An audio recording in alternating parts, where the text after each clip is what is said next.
I've been hearing comments all over. The problem is that people have not understood what democracy is all about. You will agree with me that in the countries of dictators, there will be no protests, there will be no booing. Protest, booing, debates is part of the culture of democracy. Now, unfortunately, people misunderstand this, misread this. Now, as in political democracy, people engage heads of state, people criticize heads of state, they call for their removal, etc., because they are expressing freely. That's culture of democracy. If I was one of you, I would write columns and columns, educate people about democracy, and say how South Africa is democratic.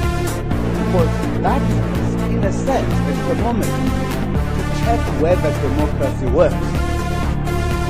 A country where there is no democracy, there will be an angry president charging the police to arrest the people. But democracy says, let the people express themselves. That's why, in democracy, governments are in place democratically and removed democratically through the vote. I don't know what is it that makes people excited. Perhaps it's news, worthy stuff, fun. But that is culture of democracy. In autocratic and dictatorship states, you can't see that. To me, I'm very happy that South Africans have matured in democracy.